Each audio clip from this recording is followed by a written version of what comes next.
เจริญสุขสวัสดีสาธุชนท่านผู้ฟังทุกคนทุกท่านสำหรับสาธุชนท่านผู้ฟังที่เกียรติรับฟังรายการธรรมาภิวัตน์นั่นเป็นรายการวิทยุเพื่อการเผยแผ่พระพุทธศาสนาส่งเสริมการศึกษาและพัฒนาสังคมรายการนี้รับผิดชอบโดยอาตมาภาพพระสาธิตธีระปัญโยผู้อำนวยการสถาบันธรรมาภิวัตน์สถาบันเพื่อเผยแผ่พระพุทธศาสนาส่งเสริมการศึกษาและพัฒนาสังคมตั้งอยู่ณที่พักสงฆ์สถาบันธรรมาภิวัตน์บ้านศพเตินตำบลศพปาดอำเภอแม่เมาะจังหวัดลำปางสาธุชนท่านผู้ฟังรายการนี้ออกอากาศอยู่หลายลักษณะแรกออกอากาศผ่านทางสถานีวิทยุในเครือข่ายสถานีวิทยุคลื่นสีขาวเพื่อชาวประชาทุกวันอังคารในช่วงเวลาตี 4จนถึงตี 5เป็นรายการสดลักษณะที่2 ออกอากาศผ่านทาง Facebook Live แล้วก็คลื่นวิทยุของวัดฝ่ายหินลักษณะที่3เป็นเทปบันทึกเสียงเอาไปออกอากาศผ่านทางสถานีวิทยุเพื่อการศึกษาและพัฒนาอาชีพ RR Radio Network FM 99.50 MHz ของวิทยาลัยเทคโนโลยีและการจัดการกฟผ.แม่เมาะอันนี้เป็นเทปบันทึกเสียงลักษณะหนึ่งเอาไปออกอากาศผ่านทาง Facebook ไม่ว่าจะเป็น Facebook ของอาตมาภาพพระสาธิตธีระปัญโยไม่ว่าจะเป็นเพจ Facebook ของสถาบันธรรมาภิวัตน์รวมไปจนถึงออกอากาศผ่านทาง YouTube ซึ่งท่านผู้ฟังสามารถโดยไปติดตามรับฟังรายการตามช่องทางที่ได้เอ่ยไปแต่ว่าขณะนี้เวลานี้ก็คือตี 4จนถึงตี 5เนี่ยเป็นรายการสดแล้วก็ท้ายรายการก็จะได้เปิดสายให้ท่านผู้ฟังที่ฟังอยู่ทางบ้านได้โทรเข้ามาร่วมเอ่ยกันได้โทรเข้ามาร่วมแสดงความเห็นกันนอกจากนั้นท่านผู้ฟังรายการนี้มีอยู่2ช่วงตี 4ถึงตี 5นี่เป็นช่วงที่1ตี 5ไปจนถึง 7 โมงอันนี้เป็นช่วงที่2เพราะนั้นทุกวันอังคารเนี่ยเราจะปะกันอยู่2ช่วงเวลาคือตั้งแต่ตี 4จนถึงตี 5แล้วก็ตี 5ไปจนถึง 7 โมงแต่บป.ถ้าผู้ฟังยังมีทุกวันพฤหัสบดีที่3ของเดือนสัปดาห์ที่3เนาะถ้าเป็นวันพฤหัสบดีแม่แรงประมาณสัก 4 โมงจนถึง 5 โมงแรงเราก็จะได้มาพบกันแถมท่านผู้ฟังบรรยากาศเป็นอย่างไรพ่องหลังจากที่เข้าสู่ฤดูฝน วสันต์เนาะวสันตฤดูเนาะฤดูฝนมาแล้ว1อาทิตย์นะก็ยังดักปิ้งนะแล้วก็ฮ้อน ลำปางขณะนี้เวลานี้เนี่ยช่วงนี้เนาะหลายวันมานี้ก็ฮ้อนเอานะฝนบ่ค่อยมีปีนี้น่าจะแล้งพอสมควรท่านผู้ฟังน้ำอาจจะน้อยเพราะฉะนั้นเนี่ยต้องเตรียมตัวต้องระมัดระวังแต่อย่างไรก็ตามมันเป็นธรรมชาติมันเป็นความสมดุลของธรรมชาติซึ่งที่ผ่านมาเนี่ยมนุษย์เราเองเนี่ยก็ไปทำร้ายสิ่งแวดล้อมป่อหมอกนะมันก็เลยส่งผลให้เกิดภาวะไม่มีความสมดุลของสิ่งแวดล้อมไม่ว่าจะเป็นร้อนก็ร้อนจัดหนาวก็หนาวจัดฝนก็ฝนจัดแต่ตอนนี้เนี่ยฝนยังมามีเตื้อแต่คิดว่าแหมสักวันหนึ่งก็น่าจะมาเพราะว่าในอาทิตย์ที่แล้วเนี่ยวันที่18พฤษภาคมที่ผ่านมานี้เนี่ยทางอุตุนิยมวิทยาเพิ่นก็ประกาศบอกว่าประเทศไทยเข้าสู่วสันตฤดูก็คือฤดูฝนอย่างเป็นทางการแล้ว อันนี้ขนาดยังเป็นทางการนี่ตกกับเตื้อแต่หันข้าวนะท่านผู้ฟังไปนักทางอีสานไปนักทางอีสานตั้งเหนือเฮานี่ก็ยังดักอยู่แต่ถ้าตกบ่ได้บ่ลมเนาะตกดีตกงามเพิ่นฮ้องว่าตกดีตกงามบ่ลมบ่หยังนักบ่มีโรคเห็บนะตกมานะมันก็เป็นดีม่วนดีงั้นพี่น้องเกษตรกรจะให้จนาซึ่งเป็นคนส่วนใหญ่ของประเทศ ตอนนี้ก็กำลังรอน้ำฟ้าน้ำฝนเพื่อที่จะนำมาทำนาประกอบกสิกรรมเหมือนกันครับใจของเราท่านผู้ฟังมันจะต้องมีน้ำพระธรรมเอาไปไปรดคือมันชุ่มฉ่ำชุ่มชื่นคือใจของเรานั้นมันงอกงามคือเมล็ดพันธุ์แห่งความดีงามมันงอกงาม เพราะว่าได้ถูกน้ำพระธรรมเนี่ยมันรดมันหดมันก็จะได้เจริญงอกงามกันไปในช่วงเวลานี้นะคือช่วงที่หนึ่งของรายการธรรมะที่จะเอามาอู้ให้ท่านผู้ฟังทั้งหลายได้ฟังนี่ก็คือเรื่องของการสวดมนต์เรื่องของการสวดมนต์เหตุที่เอาเรื่องนี้มาอู้ให้ท่านผู้ฟังทั้งหลายได้ฟังปรารภเหตุเพราะว่าในอาทิตย์ที่แล้วก็คือในวันอังคารที่แล้วมีโยมเปิ้นโทรเข้ามาถามถึงเรื่องของการสวดมนต์เปิ้นถามว่าถึงวันนี้อีแม่สวดมนต์ถึงวันนะมียอดพระกันไตรปิฎกมีพาหุงมหาการมันเป็นอย่างไรพ่องพระอาจารย์มันดีบ่ดีอย่างใดเนาะวันนี้ก็เลยเอามาอู้ให้ท่านผู้ฟังทั้งหลายได้ฟังกันดีบ่ดีเนี่ยถ้าอู้ถึงเรื่องการสวดมนต์เนี่ยมันดีหมด เพราะอย่างก็ดีกว่าเอาไปแยกอย่างอื่นหรอกนะดีกว่าเอาวันเวลาที่ได้ที่มีในการสวดมนต์เนี่ยเอาไปเล่าขวัญนินทาคนอื่นมันจึงดีเนาะแต่ว่าเราจะสวดมนต์อย่างไรให้มันได้ประโยชน์สูงสุดคือมันได้เข้าถึงเนื้อถึงหนังของการสวดมนต์อันนี้เป็นเรื่องสำคัญเพราะฉะนั้นวันนี้ก็เลยมาอู้เอ่ยกันถึงเรื่องของการสวดมนต์การสวดมนต์ในท่านผู้ฟังเราจะต้องมาเรียนรู้ก่อนว่าในสมัยพุทธกาลเนี่ยอักษรพระธรรมคำสอนเนี่ยเปิ้นบ่ได้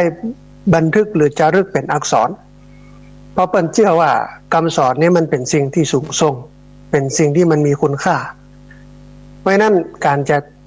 จารึกคำสอนลงในวัสดุต่างๆไม่ว่าจะเป็นกระดาษไม่ว่าจะเป็นดินไม่ว่าจะเป็นอะไรอย่างกู้อย่างเนี่ยเปิ้นบ่ค่อยนิยมจารึกคำสอนลงไปในวัสดุด้วยเหตุนี้นะเปิ้นก็เลย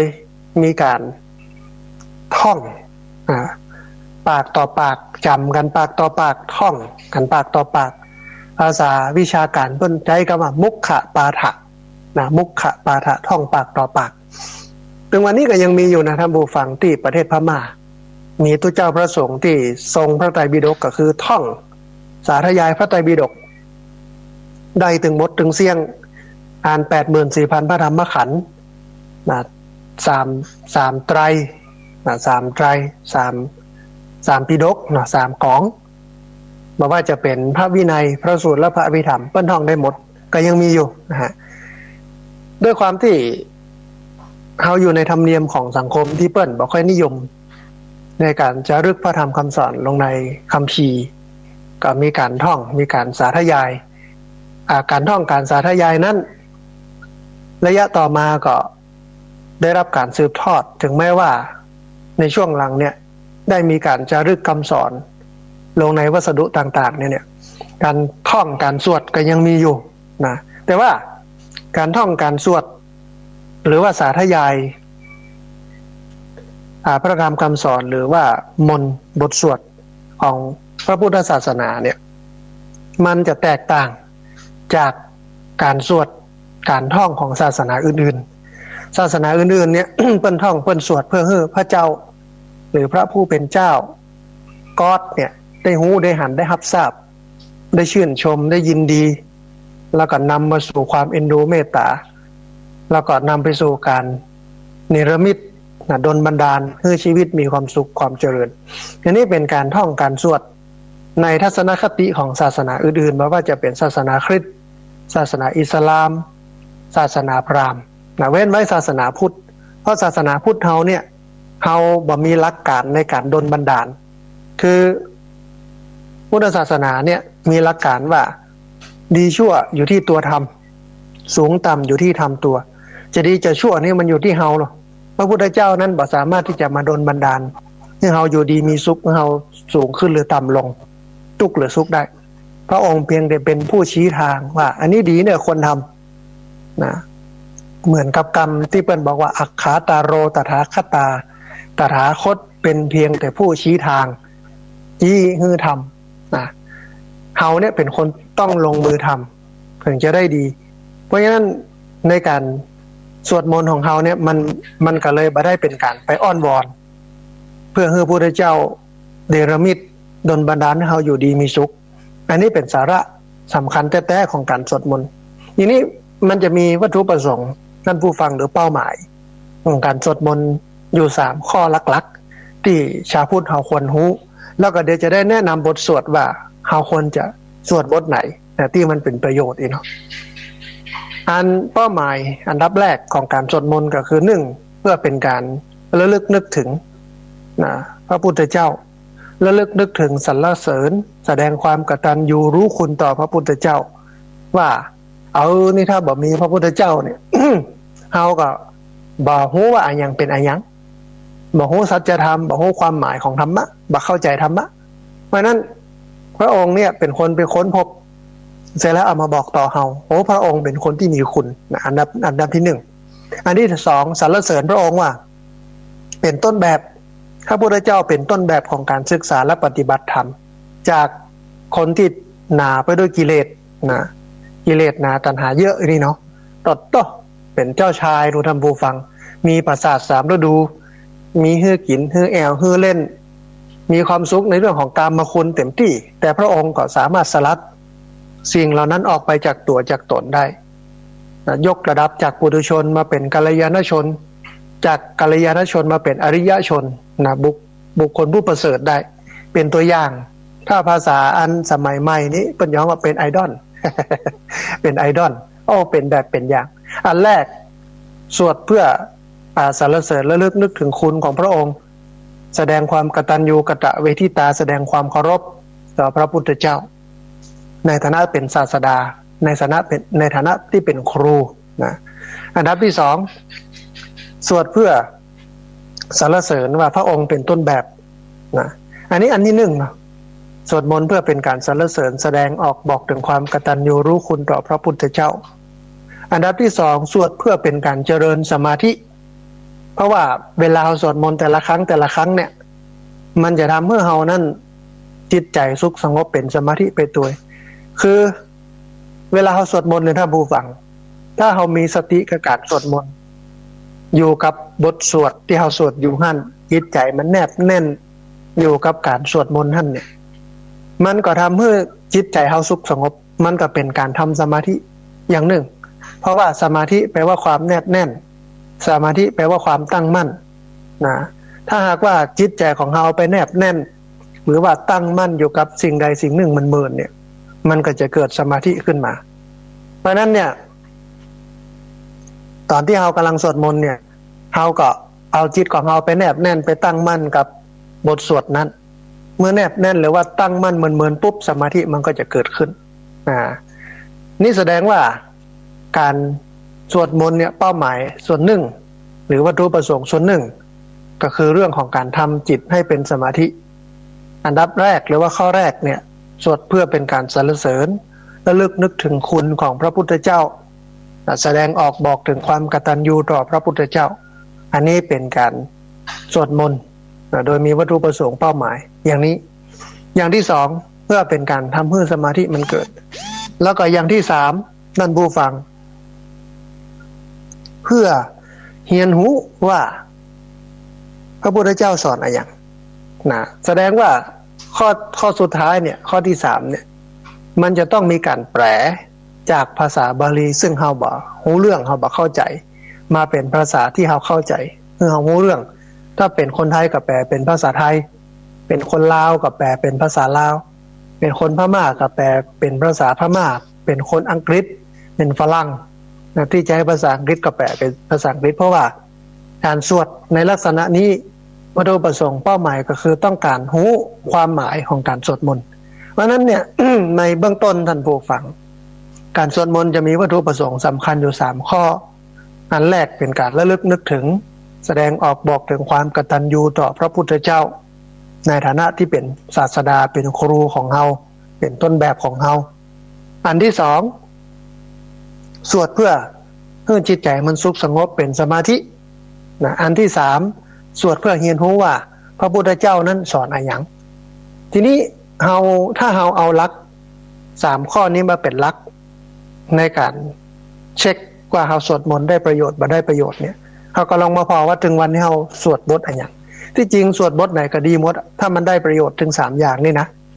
แต่บางบทสวดเนี่ยอาจจะบ่ได้ประโยชน์ครบ3อย่างก็ได้เพราะ บางบทสวดเนี่ยอันสุดท้ายบ่ได้ก็คือเข้าใจความหมายหรือเป็นการศึกษาเรียนรู้คำสอนของพระพุทธเจ้าบางบทสวดนี้เปิ้นบ่ได้แปลเป็นภาษาไทยเป็นภาษาบาลีก็สวดไปบ่ฮู้ว่าแปลว่าอะไรก็สวดไปนะมันก็ได้อยู่2ข้อก็คือ1เพื่อเป็นการระลึกนึกถึงแสดงออกบอกถึงความกตัญญูตลอดจนถึงสรรเสริญคุณของพระพุทธเจ้าอันที่2ทำให้เกิดสมาธิอย่างน้อยการสวดมนต์ทุกครั้งทุกบทที่เราสวดกันอยู่เนี่ยถึงวันมันก็ได้2อย่างได้2อย่างแต่ว่าจะให้ดีเนี่ยมันต้องให้ครบองค์ประกอบมัน3ข้อนี้คือต้องเพิ่มเรื่องของการศึกษาเรียนรู้ว่าพระพุทธเจ้าสอนอะไรอย่างไปตัวนั่นแสดงว่าเวลาสวดมนต์แต่ละครั้งเนี่ยต้องเลือกบทสวดแล้วต้องสวดแปลตัวมันถึงจะได้ประโยชน์นั้นทีนี้เราจะสวดบทอะไรอย่างให้มันได้ประโยชน์ให้มันได้เข้าถึงเรื่องของการสวดอันนี้เอาไว้ก่อนเดี๋ยวจะได้แนะนำเพื่อท่านผู้ฟังทั้งหลายได้ฟังกันนะครับว่าเราควรจะสวดบทไหนที่มันเป็นประโยชน์แก่เราเองแต่ก่อนจะไปถึงตรงนั้นมาเรียนรู้เรื่องของประโยชน์ของการสวดมนต์สักหน่อยหนึ่งตะกี้อู้ถึงเรื่องของงานวัตถุประสงค์เป้าหมายของการสวดมนต์ไปแล้วว่ามันมีอยู่3ประการแต่ทีนี้เราลองมาเรียนรู้ว่าอานิสงส์หรือประโยชน์ของการสวดมนต์แต่ละครั้งเนี่ยเวลาสวดไปแล้วมันได้อย่างพ้องในช่วงที่1เนี่ยถ้าผู้ฟังอาจจะเอาโดยย่อเพราะว่าเวลามันมีน้อยถ้าอู้นักไปเนี่ยก็จะไปกินเวลาของการเปิดสายถ้าผู้ฟังที่ฟังอยู่ทางบ้านจะโทรเข้ามาร่วมอู้ร่วมเอ่ยกันในช่วงท้ายของรายการเพราะนั้นเอาแค่ฉบับย่อและหลังจากนี้คือช่วงที่2ในเวลา 5:00 ไปจนถึง 7:00 นเนี่ยเวลาพอที่จะมีอยู่เยอะก็จะอู้ถึงเรื่องประโยชน์อานิสงส์วัตถุประสงค์เป้าหมายของการสวดมนต์ให้ชัดขึ้นลงรายละเอียดต่างๆให้มันนักขึ้นทีนี้เราลองมาพอว่าประโยชน์ที่ได้จากการสวดมนต์มันจะได้อย่างกันพ้องเลยเนาะอันแรกเพิ่นบอกว่าเป็นการสร้างศรัทธาศรัทธาพลังทำให้พลังแห่งศรัทธามันเกิดขึ้นก็คือความเชื่อมั่นในคุณของพระรัตนตรัยท่านผู้ฟังเขาจะเชื่อมั่นในคุณของพระรัตนตรัยนักขึ้นก็คือพระพุทธเจ้าเนี่ยทรงตรัสรู้และก็เปิดเผยสัจธรรมแก่มนุษย์เฮาธรรมะทำให้เฮานั้นเข้าใจ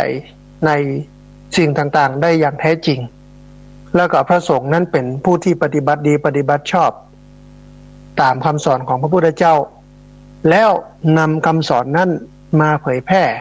มาบอกมากล่าวแก่ประชาชนดังนั้นเนี่ยการสวดมนต์จึงเป็นการเสริมสร้างพลังศรัทธาในพระพุทธศาสนา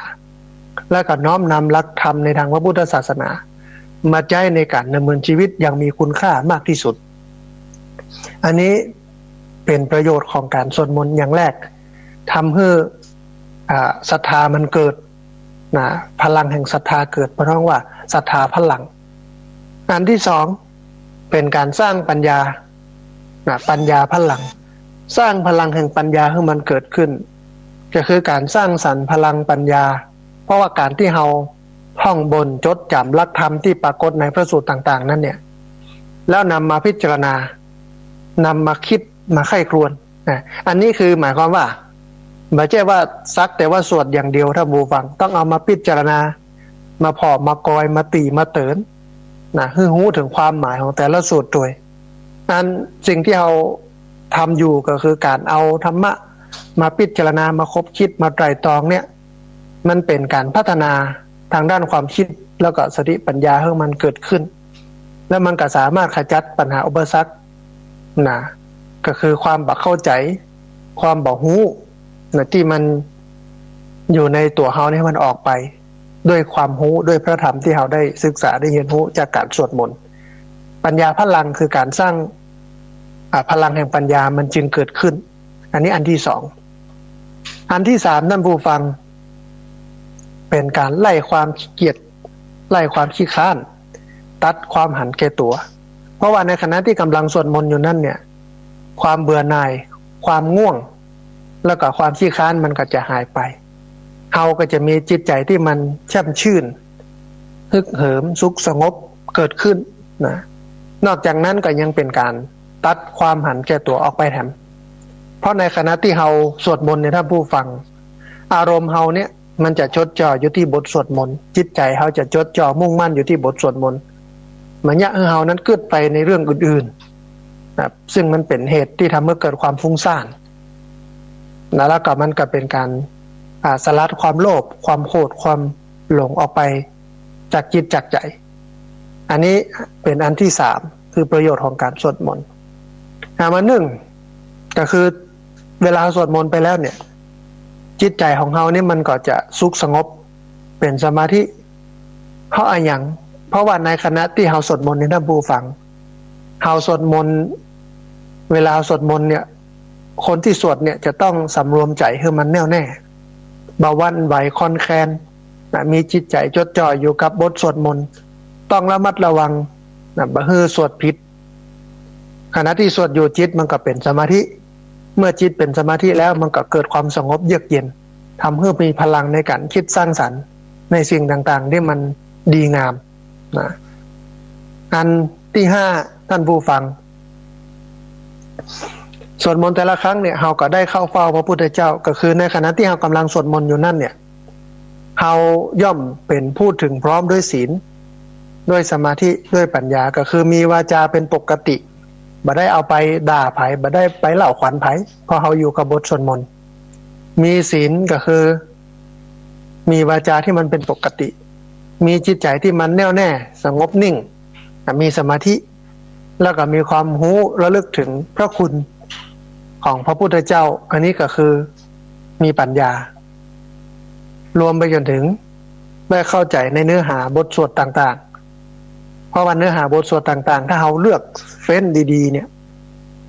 เอาบทที่มันเป็นคำสอนของพระพุทธเจ้าโดยตรงมาสวดเนี่ยมันก็จะทำให้เราได้เกิดปัญญารู้ว่าอ๋อที่แต่พระพุทธเจ้าสอนเรื่องนี้เป็นการตอกย้ำเราประจำถึงวันอันนี้เป็นประโยชน์ที่ได้จากการสวดมนต์ท่านผู้ฟังเป็นเบื้องต้นในส่วนของกายมันก็จะมีอยู่ถ้าสวดไปจิตใจมันสุขสงบจิตเป็นนายกายเป็นบ่าวโลกมันก็จะทำให้เรานั้นมีความสุขความสงบไปตัวในตัวเหมือนกันประโยชน์ที่พึงมีพึงได้ในเชิงของงานกายในเชิงของใจมันก็ได้ไปด้วยกันทั้งคู่อันนี้เอามาท่านผู้ฟังทั้งหลายได้ฟังว่าเนี่ยการสวดมนต์มันได้ประโยชน์ประมาณนี้ในโอกาสเวลาที่มันมีจำกัดก็ได้ประมาณนี้ทีนี้เราลองมาดูบทสวดว่าเราจะควรจะสวดบทไหนที่จริงที่เปิ้นเอามาให้สวดเนี่ยมันก็ดีแต่ว่าบทสวดที่เราควรจะสวดถ้ามันมีเวลานักเอาบทนี้เลยมาสวดทำมาจากกัปปวัตตนสูตรแปลไปด้วย มันต้องเอาอย่างนักเอาบทเดียวพอบทนี้บทเดียวอันดับแรกก็อรหังสัมมาก่อนอรหังสัมมาเสร็จปุ๊บก็อิติปิโสเสร็จปุ๊บ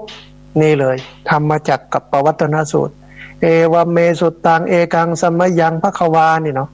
แล้วขอให้เราแปลทุกบททุกครั้งในการสวด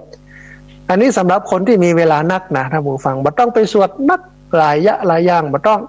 เอาอย่างใดอย่างหนึ่งนะแล้วก็อาจจะเปลี่ยนก็ได้ติดนี้ทั้งอาทิตย์ตั้งแต่วันจันทร์จนถึงจันทร์จนถึงจันทร์ จันทร์จนถึงจันทร์เนี่ยสวดทำมาจากกัปปวัตตนสูตรต่อไปจันทร์ถึงจันทร์หน้าเอาแห่งบทหนึ่งเนาะแห่งบทหนึ่งก็คือบท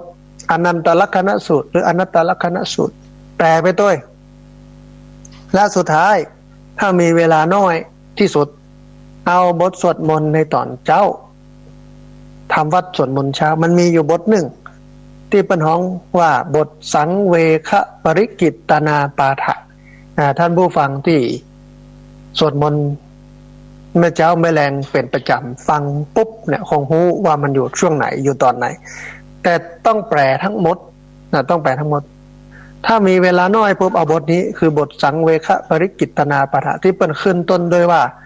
อิทธะตถาคโตโลเกอุปปโนพระตถาคตเจ้าทรงเกิดขึ้นแล้วบนโลกนี้เนี่ยบทเนี้ยเปิ้นก็จะอู้ถึงเรื่องของสิ่งที่พระพุทธเจ้าสอนไม่ว่าจะเป็นเรื่องไตรลักษณ์เรื่องการยึดมั่นถือมั่นเรื่องปล่อยวางนี่เป็นเนื้อหาสาระหรือเป็นแก่นแท้ของพระพุทธศาสนา อาตมาภาพสวดถึงวันทุกเช้าที่ภาคส่งสถาบันธรรมาภิวัตน์เนี่ยจะทำวัดเจ้าถึงวันบางวันที่จัดรายการวิทยุก็ไม่ได้ไปสวดกระเปิ้ลแต่ว่าจะมีเสียงสวดท่านผู้ฟังสังเกตดีๆประมาณตี 5 เกิงจนถึง 6 โมงเนี่ยจะมีเสียงสวดพวกนี้แทรกเข้ามานะท่านผู้ฟังคงได้ยินกันอยู่ถึงวันนะฮะถึงวันมันได้ประโยชน์จนกระทั่งที่ว่าสวดวันนี้โดยที่ไม่ต้องดูบทสวดละไม่ต้องพอหนังสือเพราะมันจำได้ขึ้นใจ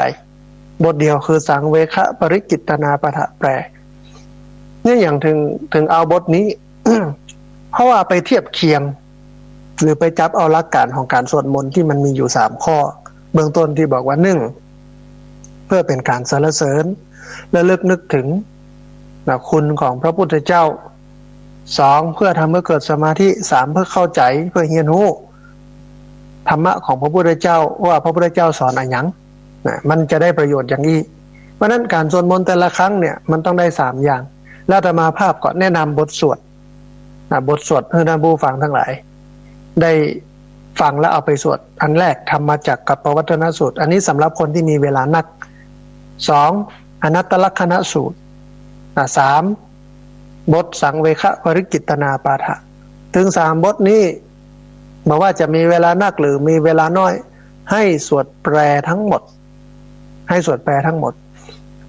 เอาบทแรกก่อนท่านผู้ฟังธรรมจักรกับปวัตตนสูตรธรรมจักรกับปวัตตนสูตรเนี่ยเป็นพระธรรมเทศนากันแรกที่พระพุทธเจ้าแสดงแก่ปัญจวัคคีย์ทั้ง5นั่นแสดงว่ามันเป็นหัวใจของพระพุทธศาสนามีความสำคัญพอสมควรที่มันบรรจุคำสอนของพุทธศาสนาอยู่ในหั้นธรรมจักรกับปวัตตนสูตรนี่ก็อู้หลายเรื่องแต่ว่าสาระสำคัญเนี่ยก็คืออู้ถึงเรื่องหัวใจของพระพุทธศาสนาอันได้แก่อริยมรรคมีองค์8อันได้แก่ศีลอันได้แก่สมาธิอันได้แก่ปัญญานี่เป็นหัวใจของพุทธศาสนาบทนี้น่าสวดที่สุดท่านผู้ฟังแต่ว่าต้องเป็นคนที่มีเวลาเยอะแล้วก็สวดแปลตัวไม่ใช่สวดได้เหมือนนกแก้วนกขุนทองแต่บอกรู้ความหมายอันนั้นก็ไม่ได้ประโยชน์อย่างนักมันก็จะได้เพียงแต่สมาธิเกิดแล้วก็เกิดความศรัทธาเป็นการแสดงออกบอกถึงความกตัญญูรู้คุณต่อพระพุทธเจ้าต่ออันแต่จะให้มันได้นักมากกว่านั้นคือต้องรู้ความหมายต้องรู้ความหมายของมันตัวทีนี้ถ้าเราพอกอยประวัติศาสตร์ของพระพุทธศาสนาหรือว่าพุทธประวัติเนี่ยเขาจะเห็นว่าหลังจากที่พระพุทธเจ้าแสดงธรรมจักรกับปวัตตนสูตรแล้วหัวหน้าปัญจวัคคีย์ก็คือท่านอัญญาโกณทัญญะได้เข้าใจในสิ่งที่พระพุทธเจ้าแสดงก็คือธรรมจักรกับปวัตตนสูตรเกิดความศรัทธาในพระพุทธศาสนาก็เลยขอบวชเป็นตุเจ้ารูปแรกบวชเป็นพระภิกษุรูปแรกของพระพุทธศาสนาพระอัญญาโกณทัญญะเป็นตุเจ้ารูปแรกของพระพุทธศาสนาหลังจากพระอัญญาโกณทัญญะบวชแล้วปัญจวัคคีย์ท่านอื่นๆไม่ว่าจะเป็นท่านวัปปะท่านพัทธิยะท่านมหานามะท่านอัสสชิก็ฮู้ตัวเป็นลำดับไปหลังจากที่ปัญจวัคคีย์ทั้ง5ได้ฮู้ได้เข้าใจสัจธรรมแล้วการฮู้การเข้าใจสัจธรรมของปัญจวัคคีย์ทั้ง5เนี่ยเป็นการที่ทำให้ท่านได้บรรลุธรรมเป็นพระอริยบุคคลชั้นต้นอริยบุคคลคือบุคคลอันประเสริฐของพุทธศาสนาก็มีอยู่4จำพวกคือพระโสดาบันพระสกิทาคาพระอนาคาแล้วก็พระอรหันต์หลังจากฟังธรรมจักรกับปวัตตนสูตรจบปุ๊บปัญจวัคคีย์ทั้ง5ก็บรรลุหรือเข้าถึงความเป็นอริยบุคคลชั้นโสดาบันคือชั้นแรกเท่านั้นฟังธรรมจักรปุ๊บก็เข้าใจสัจธรรมได้เป็นพระอริยบุคคลชั้นต้นแล้วหลังจากนั้นพระพุทธเจ้าก็แสดงธรรมเทศนาที่ทำให้ปัญจวัคคีย์ทั้ง5เนี่ยบรรลุธรรมเป็นพระอรหันต์ก็คืออนัตตลักขณสูตรเพราะฉะนั้นถ้ามีเวลารองลงมาหน่อยหนึ่งเราก็ไปสวดบทอนัตตลักขณสูตรแปลถ้ามีเวลานักก็บทสวดบทธรรมจักรกับปวัตตนสูตรถ้ามีเวลาน้อยลงมาก็สวดบทอนัตตลักขณสูตรหรือถ้ามีเวลาน้อยลงแหมน้อยก็สวดบทสังเวคะปริกิตนาปะทะแปลเอาแค่นี้พอท่านผู้ฟังเปลี่ยนกันไปติดนี้สวดบทนี้ ธรรมจักรกับปวัตตนสูตรแปลนะติดหน้าสวดบทอนัตตลักษณสูตรแปลติดต่อไปบทสังเวคปริกิตนาปะทะแปลหรือถ้าบ่มีเวลาเอาเฉพาะสังเวคปริกิตนาปะทะแปลก็พอนะถ้าสวดอย่างเงี้ยมันจะได้ประโยชน์มันจะมีคุณค่าและมีความหมายนอกจากจะเกิดความศรัทธาแล้วก็จะเกิดปัญญาไล่ความขี้เกียจขี้ค้านเนี่ยไม่มีแน่นอนมีความเพียรความพยายามมีความอดทนจิตใจเป็นสมาธิคุณสมบัติของความเป็นพุทธศาสนิกชนมันจะมีอยู่ในท่านหมดเลยไม่ใช่ว่าเฉพาะสวดตอนเช้าตอนเย็นเท่านั้นถ้ามีเวลาว่างตอนไหนเขาก็สวดถ้าเวลามันน้อยมันไม่จำเป็นต้องนะโมตัสสะมันไม่จำเป็นต้องอิติปิโสไม่จำเป็นต้องอะหังสัมมาก็สวดบทนั่นไปเลยได้เลยแล้วแต่เขาแต่ถ้ามันมีเวลาก็เอาบทนมัสการก็คือนะโมตัสสะให้น้อยบทของงานอิติปิโสให้น้อยนึงก็ได้หรือบ่มีเวลาเลยพระอาจารย์นี่ก็ได้ก็เอานะโมกับอิติปิโสก็พอ อันนี้สำหรับคนที่มีเวลาน้อยสุดนะก่อนนอนนี่นะแต่ถ้ามีเวลานักเนี่ยก็อย่างที่ว่าเนี่ยมันจะได้ประโยชน์หลากหลายคือท่านผู้ฟังมันต้องเข้าใจก่อนว่าพุทธศาสนานั้นเป็นศาสนาที่บันเน้นเรื่องของการดลบันดาลเรื่องเนรมิตอิทธิฤทธิปาฏิหาริย์ใดๆทั้งสิ้นอันนี้เป็นหลักการของพุทธศาสนาเพราะศาสนาพุทธเนี่ยเป็นศาสนาแห่งปัญญาปัญญาจะเกิดขึ้นได้กับศึกษาการสาธยายมนต์การสวดมนต์ก็เป็นการศึกษาคำสอนของพระพุทธเจ้าอย่างหนึ่งนั้นมันไม่ได้เป็นการสวดเพื่ออ้อนวอนมันไม่ได้เป็นการสวดเพื่อให้พระพุทธเจ้ามาดลบันดาลให้เรานั้นอยู่ดีมีสุขท่านผู้ฟังจะดีบ่ดีจะสุขบ่สุขนั้นมันอยู่ที่เฮาลูกถ้าเฮาทำดีเฮาก็สุขอ่ะเฮาทำบ่ดีเฮาก็ทุกข์อ่ะไม่ใช่ว่าทำดีแล้วสุขหรือทำบ่ดีแล้วทุกข์อย่างเดียวมันมีเหตุมีปัจจัยอย่างอื่นเข้ามาคือเฮาหู้เข้าใจสัจธรรมได้มากน้อยแค่ไหนมันมีสองอย่างหนึ่งนอกจากจะประพฤติดีแล้วคือมีศีลแล้วนะสองต้องจิตใจสุขสงบโดยต้องมีสมาธิใจต้องสงบใจต้องนิ่งใจต้องเย็นสามต้องมีปัญญาหู้เข้าใจสิ่งทั้งหลายตามความเป็นจริงเขาจะอยู่บนโลกนี้ได้เนี่ยอย่างมีความสุขท่านผู้ฟังต้องมีธรรมะสามข้อนี้เป็นฐานของการดำเนินชีวิตมีธรรมะสามข้อนี้เป็นองค์ประกอบก็คือหนึ่งศีลสองสมาธิสามปัญญาศีลสมาธิปัญญาเกิดขึ้นได้อย่างไรก็เกิดจากการศึกษาและปฏิบัติธรรมนี้แล้วก็ต้องเข้าใจต้องชัดเจนต้องรู้เห็นก่อนว่าการอ้อนวอนบ่มีผลในทางพระพุทธศาสนาท่านผู้ฟังการโดนบันด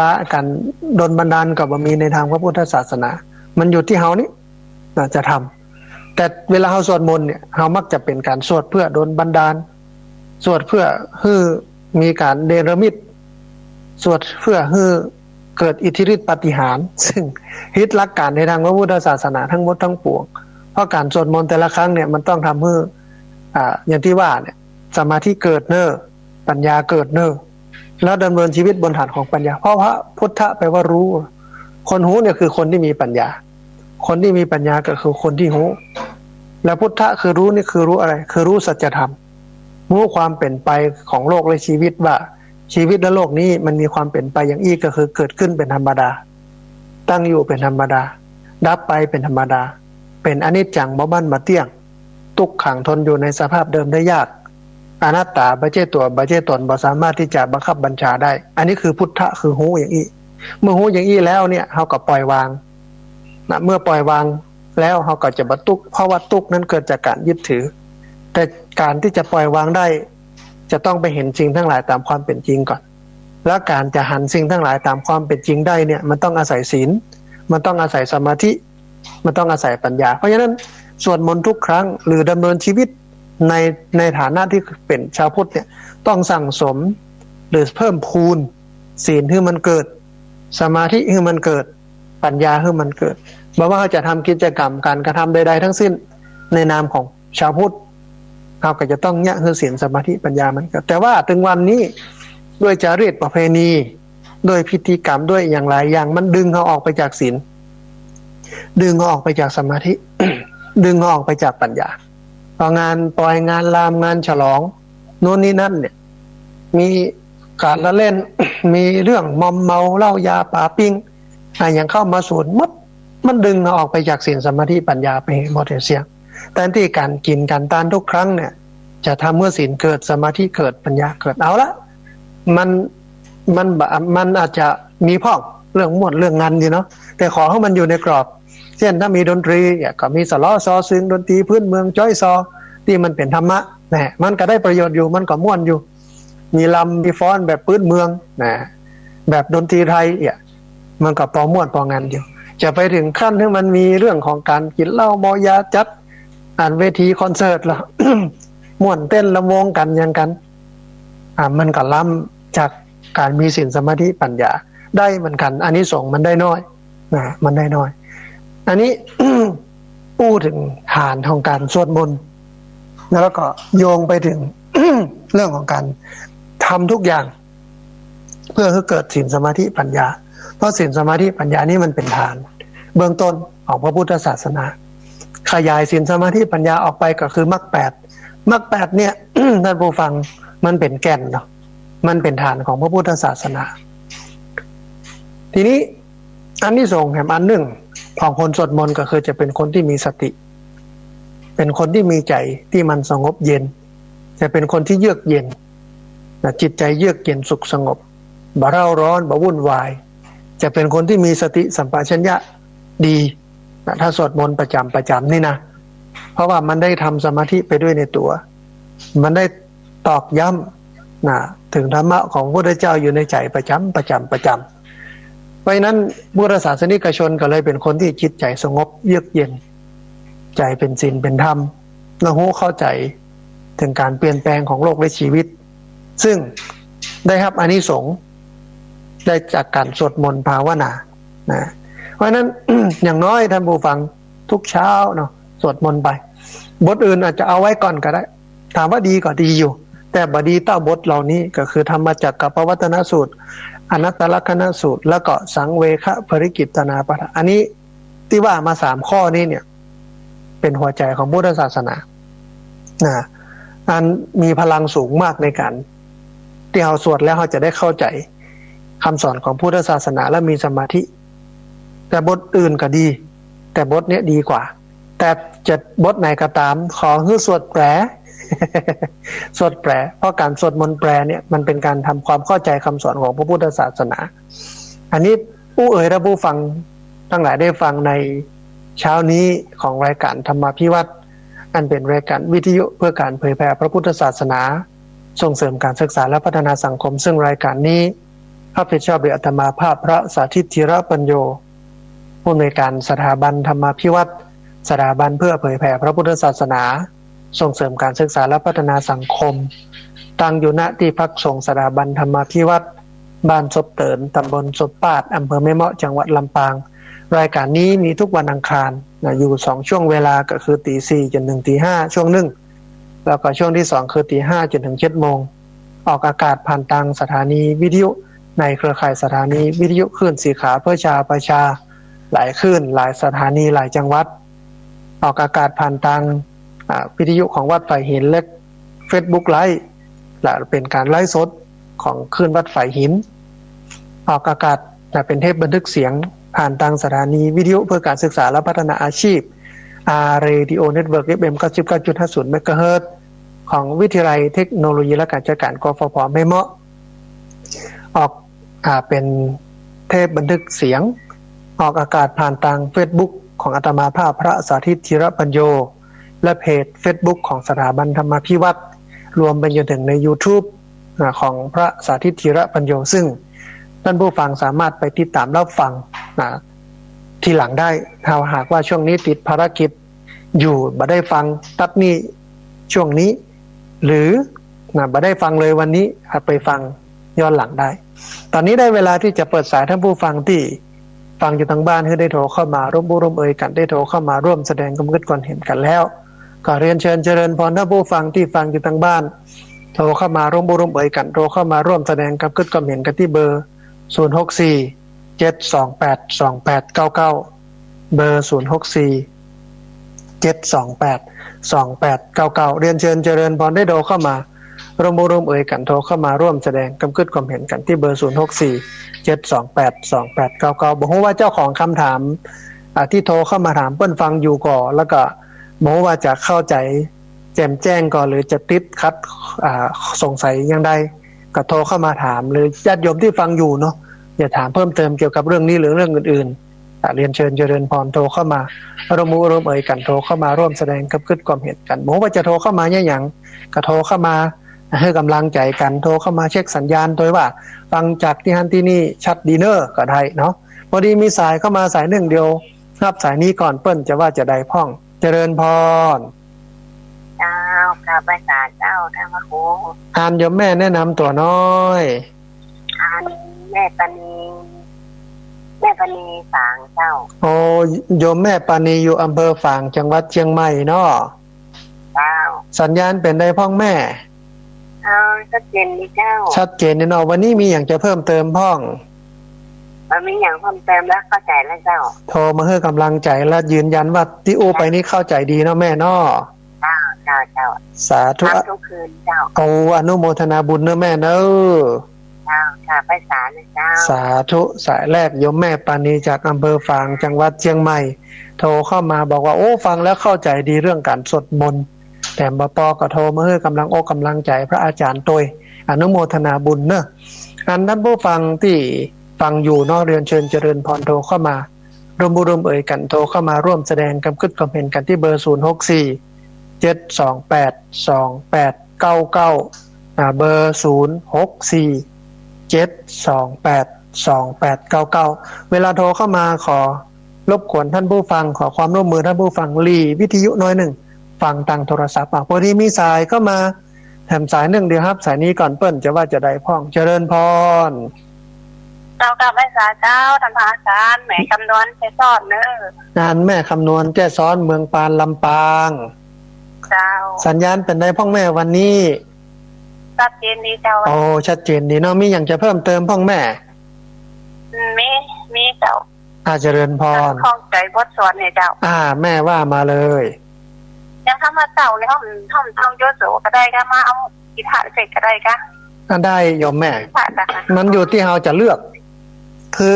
อยู่ที่ช่วงเวลาของเขาว่าเวลามีนักมีน้อยเข้ามาตรวจ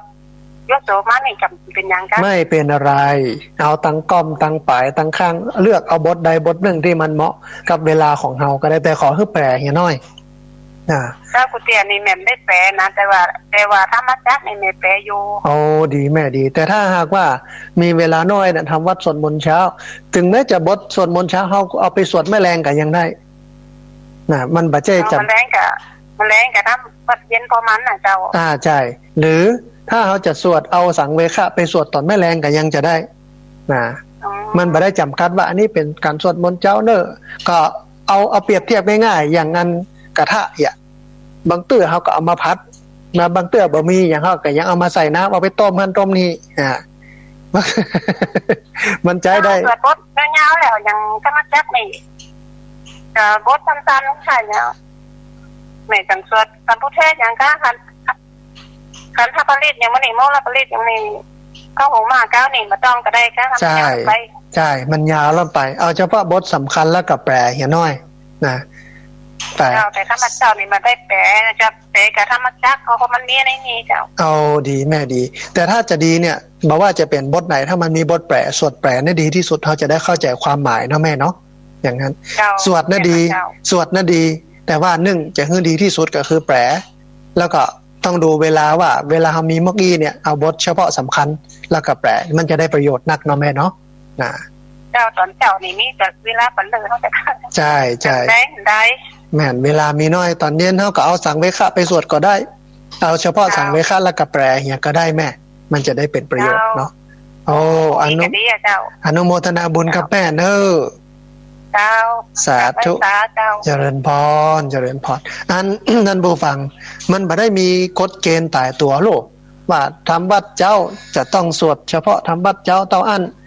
ไม่ได้ห้ามเอาไปสวดแม่แรงอีหรอทำวัดแรง ต้องเอาไปสวดทำวัดเย็นต้ออันบัจเจไปสวดไม่เจ้าแล้วก็จะต้องสวดเป็นลำรับลำดากันไปบัจใจท่านผู้ฟังมันอยู่ที่เฮาเนี่ยเฮาเหมือนกับเฮาจะกินอย่างเนี้ยกะเฮาแค่กินอย่างใดเนาะอย่างเฮาปรุงก๋วยเตี๋ยวไอ้กะเอาเฮามาใส่พริกโลดเฮาก็ใส่ก็อันน้ำส้มใส่ก็อันน้ำตาลก็พอละพริกเฮาใส่เฮาใส่ถั่วงอกโลดเฮาใส่ผักเฮาใส่เนื้อเปื่อยเฮาใส่ลูกจีนคือเฮายังเลือกได้ เวลากินก๋วยเตี๋ยวเฮาก็เลือกได้หรอกกับบทสวดนั้นมันก็เลือกได้โดมันไม่ใช่ตายตัวว่ามันต้องเป็นลำดับลำดาบัดใจเอาความเป็นน้องว่าเอาจริตเอาความพร้อมเอาภูมิธรรมเฮาว่าแต่ถ้ามองมุมหนึ่งคือประโยชน์สูงสุดของมันอยู่ตัดใด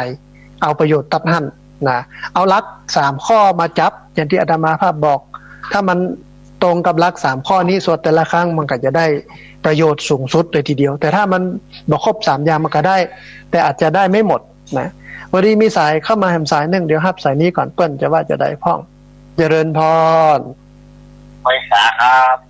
เจริญพรคุณโยมแนะนำตัวน้อยน้องเบี้ยวผู้วิการนะครับโอ้สาธุเจริญพรสัญญาณเป็นได้พ้องวันนี้ชัดเจนไหมครับวันนี้ครับโอ้ชัดเจนนี่เนาะมีอย่างจะเพิ่มเติมพ้องวันนี้ฟัง104ครับขึ้น 104.50 ของวัดไฟหินเนาะครับโอ้สัญญาณชัดเจนดีอนุโมทนาแตะนะวันนี้ก็วันหลังอยากจะให้พระอาจารย์เอาเรื่องของสมาธิมาอู้ครับได้โอ้เรื่องสมาธิเรื่องการปฏิบัติธรรมสมาธิภาวนาเนาะครับครับบอกวันอังคารกับวันพฤหัสได้เดี๋ยวครั้งต่อไปนี่จะอู้เรื่องนี้โดยตรงกันแล้วกันเนาะการปฏิบัติสมาธิมันความหมายอย่างพ้องอย่างครับมีวิธีการอย่างไรมีประโยชน์อย่างไรเนี่ยอย่างใดอีเนาะนะครับได้อนุโมทนาบุญกับโยมเดียวเนอะสาธุสาธุเช่นเดียวกันคุณโยมอนุโมทนาสาธุโยมเบี้ยวซึ่งเป็นผู้พิการทางด้านสายตาโทรมาจากจังหวัดเชียงใหม่ว่าฟังอยู่เนอะแต่เป็นฟังขึ้นของวัดฝ่ายหินสัญญาณชัดเจนดีแล้วก็ขอเมตตาพระอาจารย์เอาเรื่องสมาธิมาอู้คือเข้าใจแหมน้อยนึงเพราะที่ผ่านมาก็อู้อยู่แล้วเรื่อยแต่ว่าจะขอเจาะเรื่องสมาธิโดยตรงเนาะเรื่องกรรมฐานเรื่องวิปัสสนาเรื่องการทำสมาธิวิธีการ วัตถุประสงค์เป้าหมายไปนั้นเดี๋ยวมีเวลาอาจจะเป็นอังคารหน้าก็จะโอ้เรื่องนี้อาจจะเริ่มจากกรรมฐาน40เรื่องสมถกรรมฐานแล้วก็สัปดาห์ต่อไปก็อู้เรื่องวิปัสสนากรรมฐานเรื่องสมาธิให้มันชัดขึ้นต้องอนุโมทนาบุญด้วยวันนี้มีสายเข้ามาแถมสายหนึ่งครับสายนี้ก่อนเปิ้ลจะว่าจะได้พ้องเจริญพร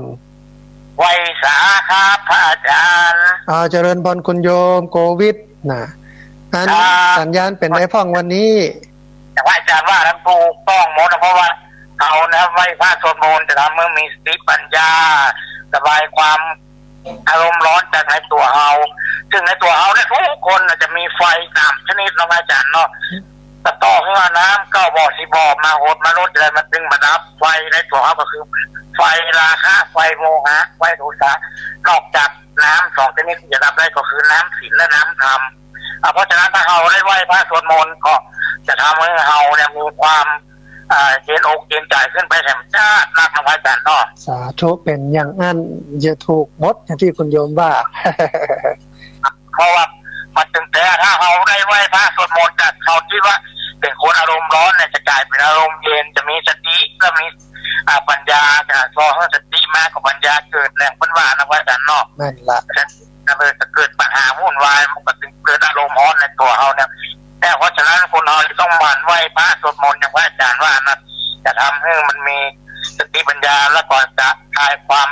อารมณ์ร้อนในตัวในร่างกายของเราเนี่ยไปด้วยชาตินะครับอาจารย์แม่นคุณโยมแม่นต้องเกื้อกูลสนับสนุนรณรงค์ให้คนที่สวดมนต์กันเนาะสาธุไปพระสวดมนต์เนี่ยทำให้ผมเนี่ยจากคนเป็นคนหัวร้อนที่อดีตมาเนี่ยพอไปเรียนให้ผมกลายเป็นคนที่ว่าอารมณ์เย็นมันจะว่าเขาจะว่าให้เอากันจ้างเสื้อจะว่าเสื้อกันจ้างเขานะพระอาจารย์ซึ่งมาโดนใจทราบอย่างละโซดีนี่คือประโยชน์ที่ได้จากการสวดมนต์และเป็นประสบการณ์ตรงเลยเนาะนะครับพอได้ความรู้จากครูบาอาจารย์หลายรูปหลายคนที่เพิ่นมาทำและพระสอนให้เราเนี่ยก็เอา ธรรมะเนี่ยมาเป็นที่จำที่เปิงเพราะอายุเขาก็คนนี้แล้วเขาก็จะต้องไปรักษาอันนี้แล้วเขาก็กับ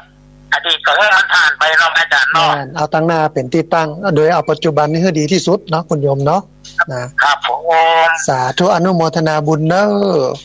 ครับขอเป็นกำลังใจให้อาจารย์นะครับเนอะ สาธุเจริญพรเจริญพร ครับ สาธุคุณโยมโควิดบ้านดอยหลังถ้ำบ้านห้องละปูนเพื่อนบอกว่าสวดมนต์ที่ดีที่สุดเพราะว่าทำมือจากใจฮ้อนฮ้อนด้วยโลภะความโลภโทสะความโกรธโมหะความหลงมาเป็นใจจุ่มใจเย็นใจดีใจบานก็เพราะธรรมะเพื่อนบอกว่าไผว่าดีจังเตอะไผว่าเสอะจังเขาคะแนนต่อเฮาศีลจะไปเซิง ศีลจะไปเซิงคือถ้าเฮามีสติมีสมาธิซึ่งเกิดจากการสวดมนต์แล้วเนี่ยมันจะเป็นยังไงมันจะว่ายังไงมันกับแล้วแต่เขานะเขาก็อยู่ของเขาอย่างนี้ด้วยความสุขสงบร่มเย็นนี่คืออานิสงส์ประโยชน์จากประสบการณ์ตรงนะจากการทำสมาธิภาวนาพอดีมีสายเข้ามาแถมสายหนึ่งเดี๋ยวครับสายนี้ก่อนเปิ้นจะว่าจะได้พ้องเจริญพร ไหว้สาเจ้าได้พระอาจารย์ เดี๋ยวแม่แนะนำตัวน้อย แม่จันเรืองใสบ้านเวียงประการสันปะตองเจ้า สาธุโยมแม่วันนี้มีอย่างจะเพิ่มเติมพ้อง โอ้พระพุทธศาสนาเอาไปสอนทั้งถูกโมดตนแลเป็นที่พึ่งแห่งตนเนี่ยเนาะแล้วก็ใครร่ำใครรวยก็ขยันหาสาดีจะไปหวังพึ่งคนนั้นตัวนี้เนี่ยโอ้มันยากเนาะ แม่นละแม่นละ ถ้ามันเปิ้งกันได้อย่างนั้นมันก็รวยกันไปหมดทึดๆอ่ะเนาะแม่เนาะนะ นั่นน่ะจ้ะ มัน ไปขอหันมาขอนี่โอ้คนจะไปละนี่เราไม่เอาได้ด้วยตัวเอง นี่เป็นหัวใจสำคัญแท้ๆเนาะแม่เนาะนะ เจ้า อนุโมทนาบุญเนาะแม่เนอะ เจ้าชัดเจนดีเจ้า สาธุอนุโมทนาบุญแม่จันเรือนใสเวียงตากการสันปัตตองเชียงใหม่โทรมาบอกว่ามันอยู่ที่ตัวเฮาเนี่ยนะตนแลเป็นที่พึ่งของตนไผจะมาเนรมิตอิทธิฤทธิปฏิหารย์ให้เฮาบ่ได้มันอยู่ที่เฮานี้นะมันอยากให้ได้นักก็ทำคือนักอันขยันหารักษาไว้เพิ่นว่าอย่างนั้นเนาะพอดีมีสายเข้ามาเดิมสายหนึ่งเดี๋ยวรับสายนี้ก่อนเปิ้นจะว่าจะได้พ้องเจริญพร พระภาเจ้าอาจารย์ โยมแม่แนะนำตัวน้อย โรงพยาบาลรามาเจ้า โอ้สาธุเจริญพรเชียงใหม่มีอย่างจะเพิ่มเติมพ่อแม่วันนี้ ตนก็เพื่อนตนช่วยเหลือครอบครัวคนใกล้ๆกันนับกันนอกอันนี้โอกาสจะได้สตาร์ทอย่างมันลึกทุกอย่างว่าเขารอดว่าเขาได้ดีเที่ยวกันเป็นแต่ที่สิ่งที่เขาสร้างมาลอก เจริญพรเอาอนุโมทนาบุญโยมแม่สาธุนะโยมแม่จากโรงพยาบาลลานาเชียงใหม่บอกตนและเป็นที่พึ่งของตนถ้าจะสรุปกรรมอู้ของโยมแม่ที่โทรมาตะกี้เนี่ยก็คือ1ทำตัวเองให้เป็นที่พึ่งพึ่งตนเองและเป็นที่พึ่งของคนอื่นเห็นหรอทำตนเองให้เป็นที่พึ่งตนเองและเป็นที่พึ่งของคนอื่นเป็นว่าอย่างนั้นพอดีมีสายเข้ามาแถมสาย1เดี๋ยวรับสายนี้กันเปิ้นจะว่าจะได้พ้องเจริญพรเจ้ากับอาจารย์เจ้าท่านมาแม่ตุกแก้วมันสีละพรสีเตี้ยมันโงละปูนเลย โอ้เจริญพรสัญญาณเป็นยังไงพ้องคุณโยมสัญญาณชัดเจนดีเจ้าชัดเจนนี่เนาะมีอย่างจะเพิ่มเติมพ้องวันนี้เจ้าสวดมนต์ไหว้พระตามมือจิตใจเขาเจนคืนบัดคืดมาสั่งแล้วพลอยตั้งศีลตั้งธรรมเนี่ยเจ้าโอ้ดีแต่อยู่กับศีลกินกับธรรมเอาชีวิตไปปลูกติดตามท่านมาตลอดเด้อสาธุเจริญพรกราบไหว้เจ้าสาธุอนุโมทนาบุญนะพี่น้องต่างละปูนนะบ้านโฮงละปูนบ้านสีเตี้ยเนาะอันตำบลสีเตี้ยบ้านศรีลาพรบ้านโฮงละปูนก็เอาชีวิตอยู่กับศีลกินกับธรรมเนี่ยบ่ต้องเอาอย่างนักแล้วแจ้น้ำศีลอาบน้ำธรรมนี่แหละชีวิตเป็นชีวิตที่มีความสุขที่สุดพอดีมีสายเข้ามาสายหนึ่งคงจะเป็นสายสุดท้ายเพราะว่าใกล้จะหมดเวลาแล้วเจริญพรไหว้พระเจ้าน้องแจโฮมลำปางสัญญาณเป็นได้พ่องแม่เข้าใจดีห้องเนี่ยคนเล็กกินห้องทำกันอันนี้นะไปทำห้องเยอะเลยแม่นะมันยะแตนกันบ่ได้มันต้องลงมือทำเองเนาะแม่เนาะ นะทำไผ่ทำมันไข่ทำนักได้นักไข่ทำน้อยได้น้อย เจ้าต้องดิ้นไม่ใครใครอยากได้ก็ทำเองก็ แม่นละอันนี้ของแท้ไข่จะมามันเสกเงื่อไผ่มันกระตึงบ่ได้เนาะแม่เนาะนะ ห้องกินให้กองอิ่มเนาะ แม่นมันแตนกันบ่ได้ อันนี้ของไผ่ของมันอนุโมทนาบุญเนอะแม่เนอะ เจ้า